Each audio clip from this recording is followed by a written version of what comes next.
Hello, I'm Damien Cabezas. I'm the President and CEO of North Suffolk Community Services, formerly North Suffolk Mental Health Association.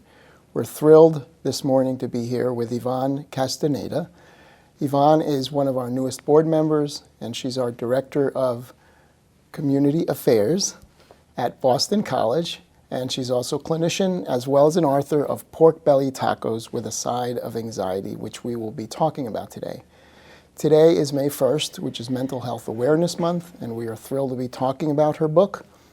Mental Health Awareness Month, for those that don't know, is a national movement that raises awareness of mental illness, but more importantly, in my opinion, it reminds us of the inherent value that we each bring, regardless of diagnosis, disability, socioeconomic status, race, ethnicity. So we're thrilled to be joined by Yvonne today. And for those that don't know NSCS, we have been innovating since 1959. We're a community-based organization that serves those with mental illness, those that are coping with substance use disorders, and we also serve those with intellectual and developmental disabilities. We serve the lifespan from 1 to 60 plus, and we're always trying to strive and meet the needs of our community. For more information about North Suffolk, please visit our website at www.northsuffolk.org. So Yvonne, before we dive into your book, tell us a little about yourself. Let's see, I am a transplant to Boston. I moved here from Miami almost 12 years ago. I actually used to work in the fitness industry, and I came here to pursue a role in the fitness industry, and I got a Master of Social Work a few years ago. I left the fitness industry, and I have since then been a mental health clinician working primarily with a Hispanic population. And I'm also now the Director of Community-Based Initiatives, as you said, at Boston College. So that's a little bit about me. My father was Cuban. My mom is Mexican. Two very different cultures, which I'm sure we're kind of going to dive into a little bit. Two different cultures, but yeah. I'm the daughter of immigrants. Wonderful. Basically. And you know, one of the things that I picked up from your book is that your parents were like an anchor, like a really strong anchor throughout your life. Yeah. Definitely. So yeah. That's great. Yeah, they were, absolutely. I mean, you know, it's interesting that you use that word, anchor, because that is exactly how I felt. My father passed away 3 years ago, and I was describing the experience to someone, and I said, you know, it's interesting is you do kind of feel like one anchor has been pulled up. You're still kind of tethered, but something has changed, and maybe you don't feel quite as stable as you did before, but you're still okay. Yeah. But yeah, my parents definitely were an anchor. I grew up in a home with a lot of love. I definitely was loved and felt loved and continue to feel loved. Yeah. And thank you for writing this book and you're welcome. and being vulnerable, right? And sharing your story, because that's not easy. And I'm curious, what did your family, you know, when they, because you mention a lot of your family in the book, what was their reaction? Because as a Cuban American, you know, I know that, you know, there's a saying in Spanish, right? La ropa sucia se lava en casa, right? Oh, you know, so, you know, your dirty laundry you keep at home. Yeah. And so when you shared all this and they read it, what was their reaction? Well, the good thing is, I think, you know, it's interesting that you say that, because that actually was one of the reasons why I wrote the book. That whole idea that, you know, you don't talk about your things outside the family, the whole concept of familismo. Like you keep it within the family. You don't share any vulnerabilities that you have, because then what are other people going to think about us as a family? We have to be like the model Latino family. My mom doesn't read. My mom doesn't read in her language, in Spanish, because my mom had no education. You know, she came from a very poor family, so she didn't really read the book. I shared with her the idea of the book and what I had written about, and I was really, really pleasantly surprised that she was like, oh, you know, it's good that you're talking about that. Qué bueno, mija. You know, that I was just really talking. And I think in writing it, I shared a lot of it with her and asked her a lot of questions. And I think that she realized the power of her being able to be vulnerable and to talk about like her experiences and her being upset or sad. So I know that my brother is currently reading it. I think for my brother, it probably hits a little hard, being a man, being a Latino male. Yeah. But my hope there was, hey, we shared this, and I wonder if maybe you kind of had a similar experience, and maybe that's what's happening for you today.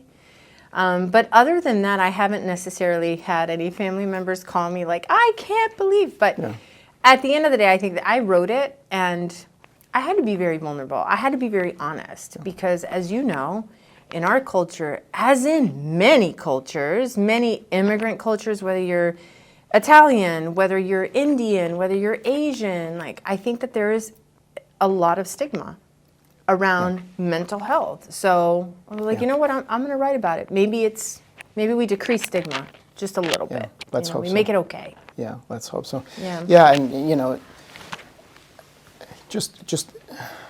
just adding to the conversation around culture, I remember a part of the book where when you were with your Cuban family, and being Cuban, I know what you're talking about because we tend to be, which is a great thing. We were very honest. Honest and outspoken, right? We like to share our opinion.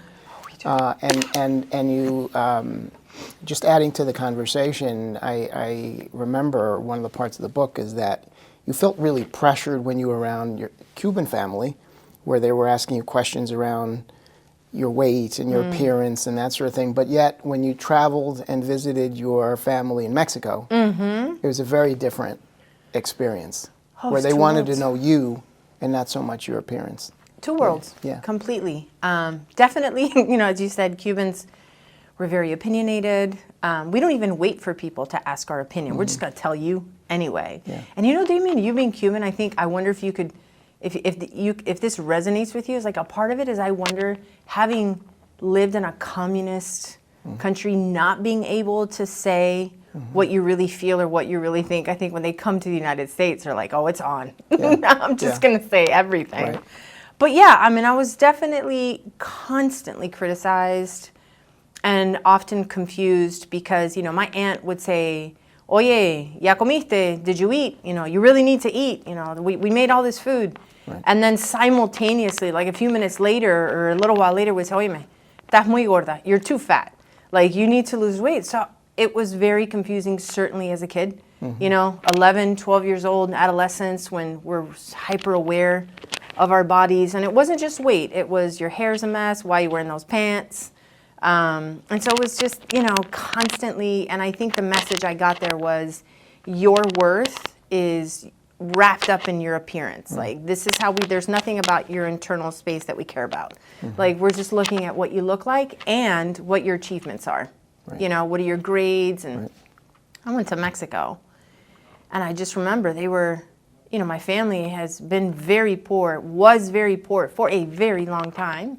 And my grandmother was raising 8 of my cousins because one of my aunts passed away and left behind 8 orphaned children. And I just remember the environment in which they lived, Damien. It was it was very poor.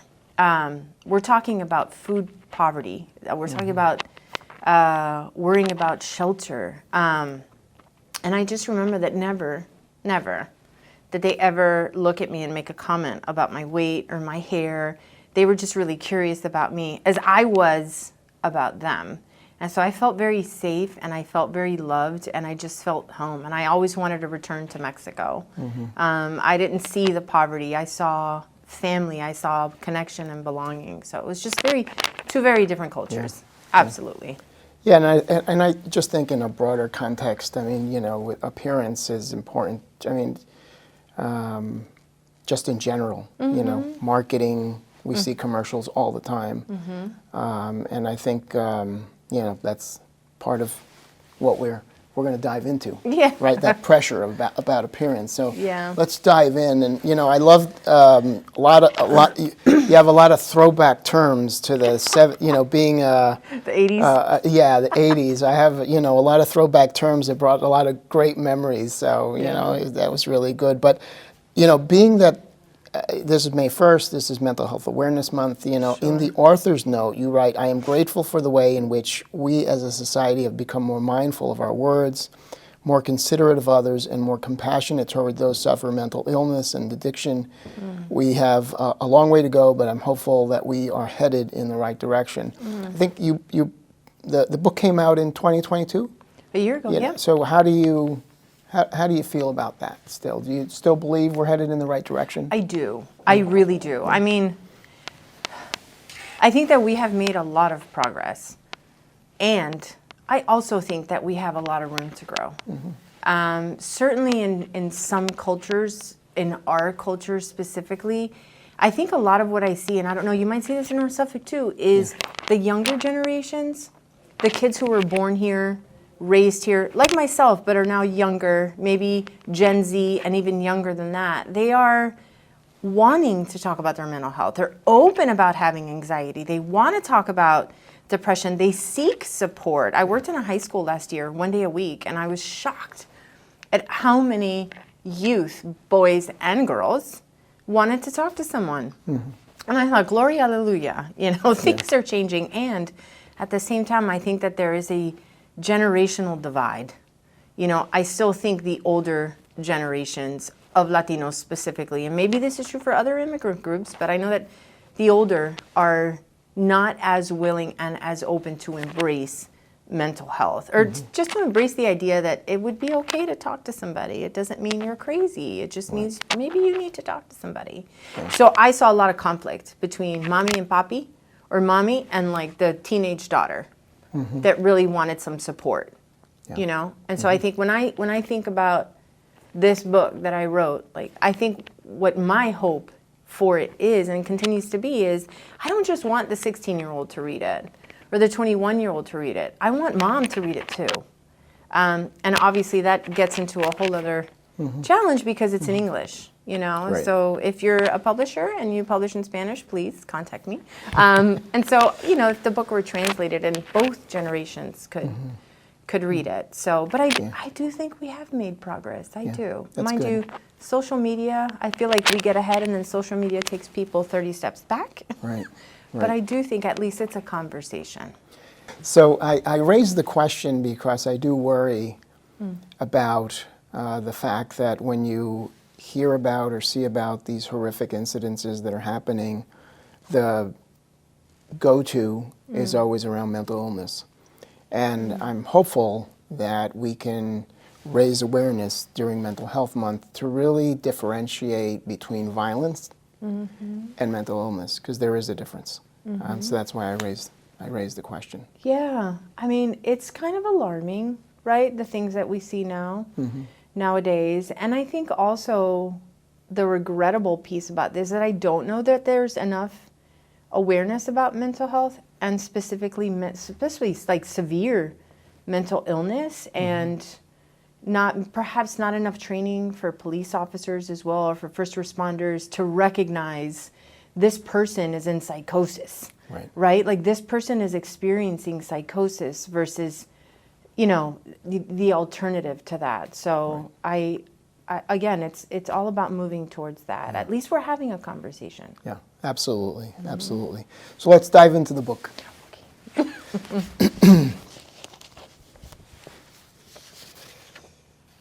So one of the parts of the book says, this loose invitation to be super cool, super popular, super awesome cheerleader was all the encouragement I needed to become fully obsessed with my physical appearance and weight loss. Powerful. Oh, yeah, that was real. Yeah. I mean, you know, where I was in that book, I was, I think, in the 9th grade. I had just started the 9th grade, and like you and I know, like we didn't have middle school, we had junior high, 7th, 8th, and 9th grade. But I mean, elementary school, I was a heavy kid, and I was heavy because my parents both had been very poor, and so they arrived here to this country, and their idea of success was we have food, like we have a home, and we have a full pantry. And we have a stocked fridge, and we can provide food. So you know, I say that with a lot of compassion and understanding from my parents. And so, but also at the same time, that meant if I wanted to eat a donut at midnight, mommy would bring me the donut and a glass of milk and ask me if I wanted another one. So nothing was off the table. So you know, we just ate a lot of stuff, and I never exercised. I was a pianist. And I was all about school, and like, I don't know what it was like for you, but elementary school, I was never bullied, ever. I think I grew up with kids that we were just really nice to each other. It was all about grades, and I never felt that my weight was, I didn't have awareness that it was not okay to be bigger. And even though I could hear my aunt and my grandmother, or my aunt more specifically, like make comments, I don't know that they stuck quite as much as when I got to, when I entered adolescence, it was just a whole other ball game. And suddenly those comments really hit hard. And suddenly in the 7th grade, in middle school, I'm very aware of my body, as is everybody else. And I'm aware of cliques, of popularity, and it was just really scary. It was a whole new world that I didn't know how to navigate. And so I had lost, as you know in the book, like I lost, I don't know, maybe 12 pounds maybe. I lost a significant amount of weight right before the 7th grade, not because I went on a diet, but because I just got sick. And when I went to school that first day, I will never forget that. It was as if I had achieved celebrity status, and kids were coming up to me and saying things like, wow, you look different, you look good, like you lost a lot of fat, and you look better. And that was so like intoxicating for me. And I made a connection there, right? In my brain, I made a connection that this is a good thing because I'm getting a lot of this attention. And then, you know, of course, 7th, 8th grade, I gained a lot of weight back because I didn't really know why I lost weight in the first place. But by the time I reached 9th grade, I mean, the summer before I went on a serious diet, I was like, that's it. I'm going to be skinny and I'm going to be perfect. I'm tired of hearing my aunt, my grandmother, my Cuban family, all of it. I'm just going to be so skinny that they'll never be able to say these things again. And I'm going to be perfect. And so when I got to the 9th grade, again, so much attention. I grew. I got really thin. Everybody was like, oh my God. And suddenly everybody just wanted to be my friend, which was so bizarre. And I just became very popular. And then the idea of being a cheerleader was right up there with, you know, what we talked about the other day. It was like straight out of an 80s movie, you know, you know, the pretty cheerleader dating like, you know, the football player who has a convertible. I don't know. It's one of those things. And in my head, I thought that that's the life I needed to live. You know, I didn't know enough to recognize I didn't have to do that. I thought, okay, we're in America. That's what you do. And so I just became really obsessed with my appearance, super over the top. And I went to extremes. And, you know, for those of us growing up in the 80s, again, you know, sort of, there was a lot happening sort of in the 80s, and appearance was a major focus. Oh, yeah, being thin. I do, you know, thinking back during high school, I don't recall a lot of the bullying. Not a lot of bullying was going on, but it was, you know, it was really important to be part of a group.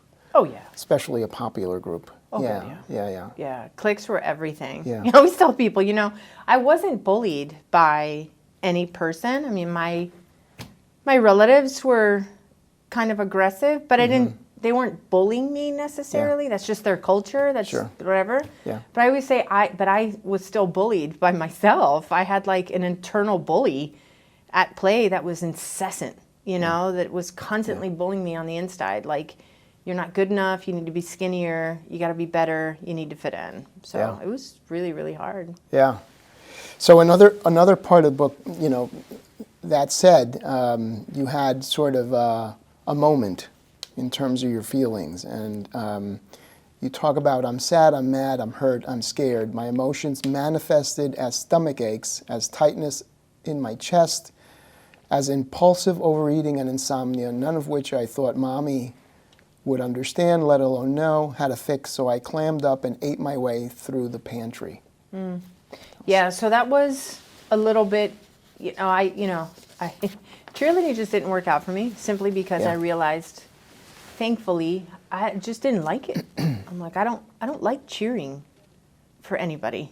I don't want to cheer. I don't want to be on the sidelines. And the whole environment of it. I mean, I went to a predominantly white high school. There was a lot of Latino, but it was still kind of white, like the culture. And I just, for whatever reason, I'm like, this is just not for me, But I definitely throughout high school was trying to navigate lots of different things. And I enrolled in a karate school in high school. And again, there were comments about like my body because I began to eat again.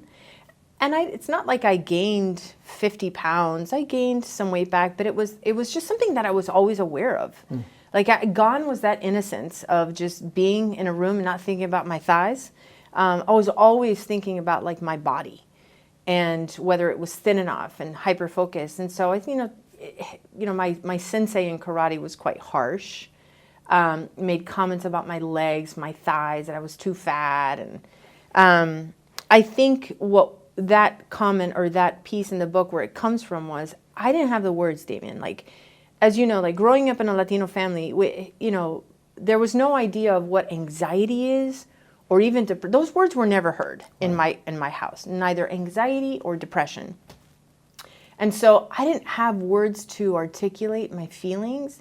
Because on top of that, I don't want to say negative, but any difficult feeling was always suppressed, right? Because those are the messages that I received from my parents, from my family. It's like, you don't cry. You don't cry. You don't, if you're crying, be quiet. It's okay. Just let it go. And we just were never given space. And so I didn't have the words to articulate how I was feeling. I didn't even know how to identify that. So what happened? It manifested in different ways. I felt it in my body. I felt my stomach aches. I felt my chest tighten. And I also, I think from anxiety, just ate. And then I eventually just slipped into a depression in high school. But again, I had no idea that I had depression. I just thought I was being lazy. Yeah. Oh my God, I'm a disgrace to this Cuban family who was so hardworking. I'm a disgrace. I don't want to get out of bed. I didn't want to do anything. So it was just really, really high. And that's why, again, like I think mental health is so important, is giving people not just a space, but education. Like, guess what, how about we learn to just identify what your emotions are, like what you feel, so that you have a better idea of what's going on. Yeah, yeah. And, looking for help, Yeah. right? Being able to say, I need help is okay. Yeah. Yeah, that was not okay. It's not okay, yeah. Not okay. And still, given the stigma that exists around mental health or substance use disorders or disabilities, I mean, it's still hard to talk to. Definitely. But, like you say, we're moving in the right direction. Yeah, I'm hopeful. Yeah. I definitely am. So another part of the book I found interesting was Dr. Willoughby, Yes. right? Dr. Willoughby was an interesting character in the book and, part of your life. My close friends, my family, everyone noticed I was losing weight, but nobody seemed alarmed by it, nor did anyone suspect that I was binging and purging. Bulimia nervosa was largely considered a white girl phenomenon, an eating disorder not too common in the Latino culture, and even if I were, nobody in their right mind would openly discuss it because, ay Dios mío, what would people think? Oh, God. Right. ¿Qué van a pensar? Yeah. Like, no one had a clue. I had I had that under wraps. I mean, I was binging and purging. I'm not kidding. Like, it started in I think the middle of my senior year, and it went from once or twice a week to 5 times a day, very fast. I was intoxicated by how easy it was to lose weight. For me, it was like, I found a solution. I can eat whatever I want, and I don't have to worry about gaining weight. I just have to, purge, which is awful, of course. But yeah, I was losing weight very fast. And what's interesting is the same sensei in my karate dojo who would grab my thighs in class and say, too fat, you are too fat. Then, started to say, oh, you too weak, too weak, you're skinny, skinny, skinny. Again, very confusing. Like, bro, what do you want? Yeah, like, right. what do you want from me? But yeah, everybody just thought it was normal because, again, this is the 80s where it was very normal all the time in every space for people to talk about their weight and about food. It was like that whole diet culture. My teachers would come in and talk about like that their diet that they were on, and they were hoping to lose 25 pounds. And so it was like, I couldn't get away from it. Everybody talked about it. It was a thing, like this ideal of being super thin, like Twiggy thin. Right. So no, Dr. Willoughby, nobody caught it. Yeah. Although in that karate class, if I recall, there was an older gentleman that kind of hit on you early on. Yeah. Yeah, and also noticed, at some point. He was not the same one who hit on me. Okay. That was another creepy fellow. But he was very creepy. Danny Rosenberg was this nice, he was young, but I thought he was ancient because I was 17 and he was 24. Oh my God, he was so old. And we were always friends. I felt like he was an older brother in many ways. I never felt like he was never inappropriate. He was super. He just looked after me and would tease me, and he was the one who I actually passed out in class. And after class, he waited for me in the parking lot, and he said, "We have to have a conversation." And I was like, "Uh-oh." And I said, "What's going on?" And he just got it out of me. He's like, I think I know what's going on, but I need you to tell me. He's like, because you've lost a lot of weight and you're passing out, you don't look good. So why don't you tell me what's going on? And so I did. I opened up to him. It was very uncomfortable because, we don't talk about our stuff outside of our family. Right. But Danny, God bless him. He was very wealthy. He came from a very wealthy family. And he said, okay, here's what I think we should do. He's like, I will pay for a therapist, and I want you to go see this family therapist that we have, or we can tell your family. And I was like, So I went to therapy, dragging my heels into the ground because it violated so much of what I'd been taught. It violated, don't talk about your problem, don't talk to a stranger. And now you're going to a psicóloga, like you're going to a psychologist. Oh my God, what are people going to think? I lied. I wasn't ready for that. Not even a little bit. I just wanted to be skinny. I was willing to go to, I didn't care, But I appreciate him so much for just trying to help me. But he did notice, thank God. Thank God. Somebody was trying to hold me accountable. And it brings up a good point that, again, so grateful that you're sort of sharing this because for those struggling with similar or the same issues, it's a journey, and it takes a while to be able to open up and talk about these things. Oh yeah, definitely, right. Definitely. Yeah. But keep at it. Yeah. Right. Yep. So then, sort of another, I guess, crossroads. You were dealing with the eating disorder. Then you started buying my own cigarettes and beer and looked forward to my daily happy hour because it was when I felt liberated from my nervios, my nerves, right? Yeah. After a few beers, I didn't think about how much I missed home, didn't think about college or the rest of my life, didn't feel sad or worried or anxious. Under the influence, I was far more social, funnier, smarter, sweeter, more loving, more generous. I liked myself better, I did. I liked myself better. But, where I was at that point, I had graduated from high school and I had some scholarships to study music. And like I mentioned the other night, I had a strong calling for service very early on. At 14, when I didn't want to continue with piano, I think at that point, even though I wanted to be a cheerleader and all that, I think internally I knew, that's not the life for me. And as I got older through high school, I definitely had a calling for service that I ignored.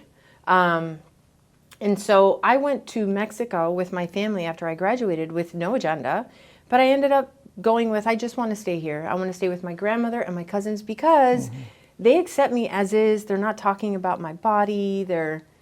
I like it here. I feel safe. And I stay. My father was so cool. He's like, Mija, stay, but please don't forget our promise. You're going to go to college. And so in that time where I was left unsupervised, essentially, I was struggling with a lot. I was worried about the rest of my life. For as much as I wanted to enjoy being in Mexico, I was still very much so doubting a lot of things and trying to, what am I supposed to do with my life? What's my purpose? Those questions about purpose started for me really early, which is, it was just a lot of rumination, a lot of like overthinking, what am I going to do? What am I going to do? And so my aunt was a smoker, and my parents were smokers.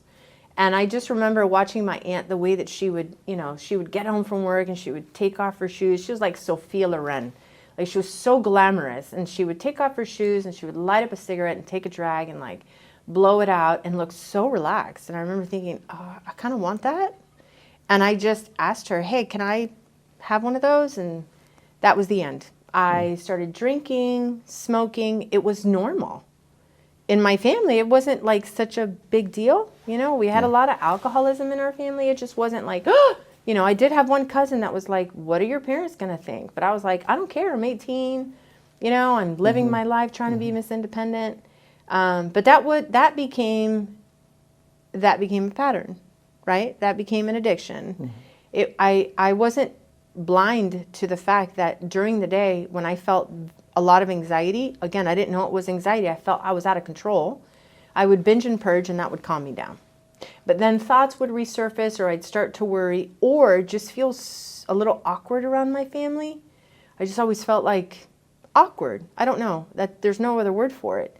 And then it just became a routine. But then I would drink, and I would feel better, and I would open up, and I would just be more myself. And I would entertain my cousins with jokes and stories, and it just became like a good time. But it never stopped. I made a very strong connection. As you know, the developing brain makes that connection between the substance and relaxation. It's over. Right. And that's exactly what happened. So I left Mexico with 3, really maladaptive coping mechanisms. Right.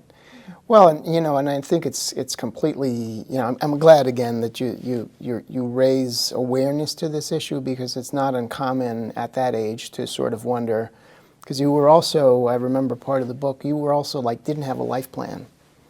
And I felt terrified by that. Right, and I think that a lot of people can relate in that age to sort of not knowing what to do, and I too was in that same situation, and I too discovered alcohol to sort of mitigate that stress. Yes, sort of put it off, because it's a hard decision.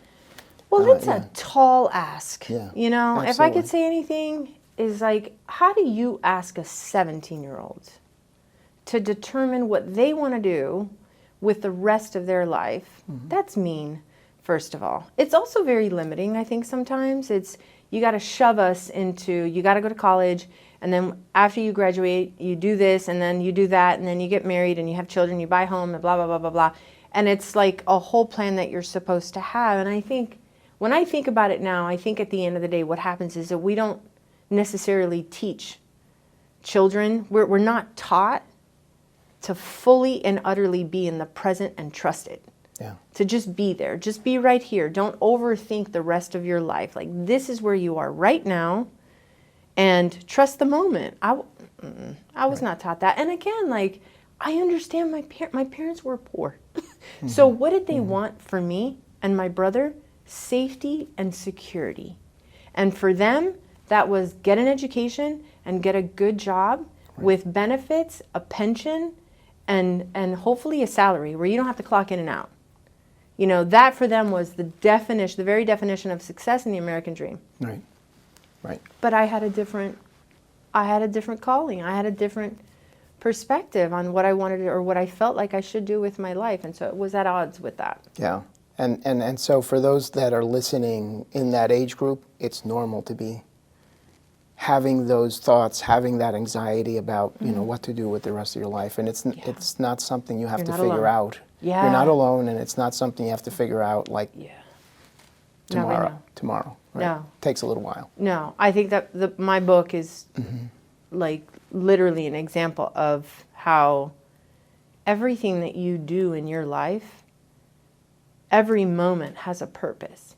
And it eventually, it all, I don't know, it's just weird. It just all kind of came together. Yeah. You know, for as much as I worried and planned and strategized, like it just all kind of came together. And I also recognize, though, that the reason I think it came together and I arrived here is because I had moments in my life where I ignored logic and reason. And I went with intuition and knowing. And those moments are the moments that really drastically altered my life in a very, very positive way. I didn't always see it, but I see it now. You know, one example is just that, you know, interaction I had with those gentlemen when I was working as a bartender, and I had just graduated from college, and I had all this existential angst. What am I going to do? And I also had this pressure to keep up with other people. You know, I graduated with a degree in international relations, and the question I always got was, what are you going to do with that? Right. Like, how are you going to monetize that degree? And I didn't have an answer. And so I felt very pressured. Everybody was going to law school or graduate school, and that didn't speak to me. And all I wanted to do was travel. All I could think about. All I envisioned was, I just want to travel. I want to see the world. I want to meet other people. And so when I met these men that came to the bar and sat at the bar, and I'd never seen them before, I just started having a conversation with them about where they were from. They were both from one was from a different country, and we just had this great conversation, but there came that question. So what are you going to do now? And I remember that moment because I was like, oh, I could lie and to appear like I know what the hell I'm doing, which I don't. I could lie and say I'm going to law school or graduate school. But in that moment, I was like, just go with the truth. Go with truth, you know. Be honest. You're probably never going to see them again. So I said, I don't know. I really don't know. I know that I want to travel, and I don't know what that looks like. I don't know how to make that happen. Maybe Peace Corps. But I know that I want to travel, and I want to help people. And so one of those gentlemen turned out to be the VP of Norwegian Cruise Lines. And there I was on a ship a couple weeks later. And I look back, and there were moments in my life where I leaned into what felt right, what felt true for me. And that's when my life seemed to flow afterward. It's when I ignored that things got clunky and awful. Yeah. And so another solution that you came to was discovering God, discovering faith. You met Father Gabriel. Yep. And, you know, can you talk a little about that? Oh, yeah. Again, another moment, you know. I was driving around. I was in college my senior year, having a little bit of angst about what the hell am I going to do? I have no idea. My parents couldn't really guide me because it just didn't know. Okay, so I spent a lot of time alone, and I was driving around the city. I used to love driving around the city of Miami and just looking at the beautiful banyan trees, and I used to drive around these beautiful neighborhoods, and I just, for whatever reason, it just brought me a lot of calm. And I drove into this neighborhood that I knew, but I had never noticed this church. And the reason I walked in was because the church on the outside looked like something out of Europe. You know, it was like Byzantine, the architecture, it just, for whatever reason, it spoke to me. And this is a Monday. And I parked my car, and I'm like, I'm just going to go inside. Now, you know, I was raised Catholic. I never lost my connection to God. I may not have been as dedicated to going to church every Sunday, but I always felt very close to God. I never felt alone. So I walked into the church, and mind you, now I'm drinking heavily. I don't know how I got through college. I was a drinker, a smoker, binging and purging on a regular basis. I was not in a good space mentally, emotionally. And I walked into the church, and I just kind of sat there. That's it. I didn't have an agenda. I just sat there. And then I did what just came natural, which was to pray. And I knelt down to pray. And you know, here comes this priest, Father Gabriel. And he said hello, and we ended up having a conversation during which I bawled. And I just kind of opened up and shared everything, almost everything with him, because still I was not okay with, how do I tell this person that I'm binging and purging? I had a lot of shame myself. But I think he got the gist of it, and he said, why don't you come back on Sunday? And I did. So I came back on Sunday, and like I shared the other day, it was a Melkite church, and half the mass was in Arabic, and the other half was in English.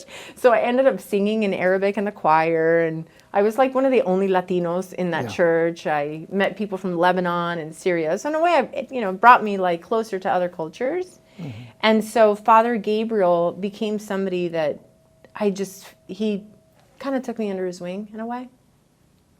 Yeah. And I felt supported. I felt protected. Father Gabriel, his kindness and things he said to me just kind of stayed with me. And I didn't tell you this the other night, but coincidentally, when I moved here, the first day that I was here, I was thinking about Father Gabriel. I'm not kidding you. I was thinking about Father Gabriel. And I got into a taxi because Uber didn't exist. Mm-hmm. And I got into a taxi, and I think I was going to meet a realtor to look at an apartment. And the taxi driver I engaged him in conversation. I could hear the accent. I forget where he said. No, he said he was from Lebanon. And I said, I used to go to a Lebanese church, or I went to a church in Miami that was heavily, a lot of Lebanese. And he goes, what was the name of the church? And I was like, it's St. Jude. And he said, and I said, yeah. He goes, do you know Father Gabriel? Oh, goodness. It's like, are you kidding me? Wow. It was his last day as a taxi driver. He was leaving to go meet Father Gabriel. I think it was in Greece where Father Gabriel was now located. It was just the oddest thing. Wow. I don't know. I just went on a tangent. Small world. Didn't I? Small world. Small world. Yeah. And so another part of your solution was exercise, and I think you discovered yoga as well. You talk about yoga. Yeah. So that was another. I think honestly, Damien, I was just trying to heal. I don't know that I realized that that's what I was doing, but I was really just trying. It was a journey that started in my mid-20s when I had a tooth pulled. I think that's when it became very real. That's when it became, oh boy, like this is a problem. This is really a disease. And getting that tooth pulled was a fire alarm. It was like a bottom. Not the only bottom, but it was definitely the first and a significant one. And I think I didn't know how to recover from an eating disorder. I had no idea, and I couldn't ask for help. And so I did what I thought was logical, which was maybe I should try to be healthy. Like I had a vision of myself as an athlete. And where that came from, I don't know, but I went with it. Maybe it was because I looked up to female athletes. I don't know.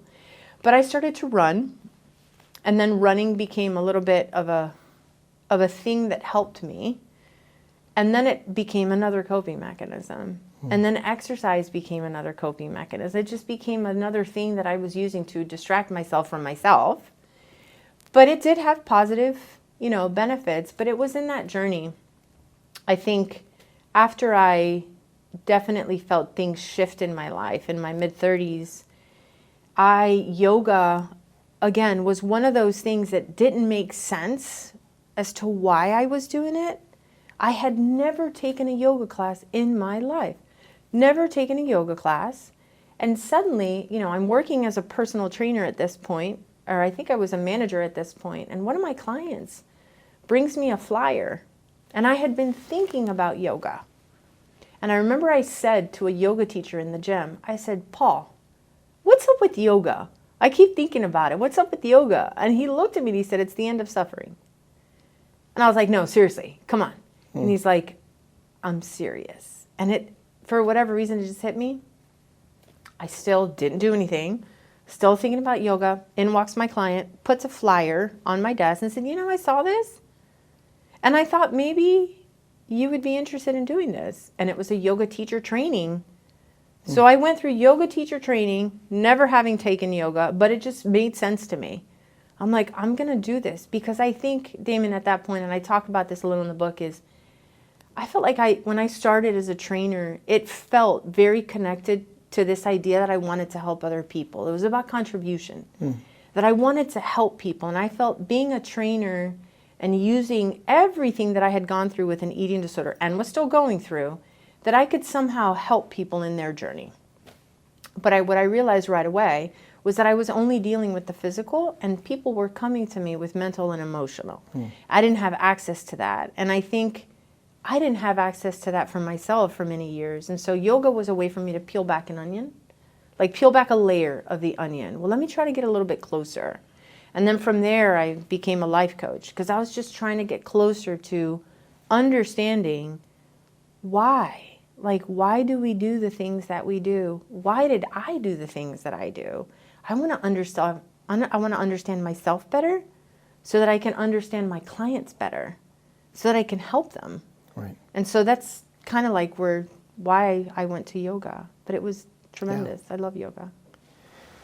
Wow. So it's the takeaway from the book for me was that it's a process and it's a journey and it takes time, and relapse is something that is natural in this process. Absolutely. So there's a little bit of back and forth until you are able to get to la solución, to get to the solution. And every person's solution is different. Yeah. Yes. And there is no timeline, right? There's no timeline. It's all very individualized and personal. And so, I just want to thank you again for, sharing this story. It's amazing. For those, again, that want to read more, it's Pork Belly Tacos with a Side of Anxiety. I've enjoyed the conversation. We could be here for hours because it's such a interesting topic that I think affects all families. When you look at the statistics, where 1 in 4 individuals are suffering with a mental illness, 1 in 10 are suffering with a substance use disorder, it touches all families regardless of ethnicity or socioeconomic status, or it touches all families. So thank you. You're welcome. For those that want more information, you can certainly visit our website, www.nordsuffolk.org. For those that need help, for those that need more information to get help, we're certainly there to help you in any way we can. And Kelly Knox will be returning to her series, our wellness series, and it's been a real pleasure, Yvonne. And we're so grateful that you're serving on our board and we can learn more from you. Thank you. And look forward to continuing the conversation. You bet. Thank you so much. Thank you.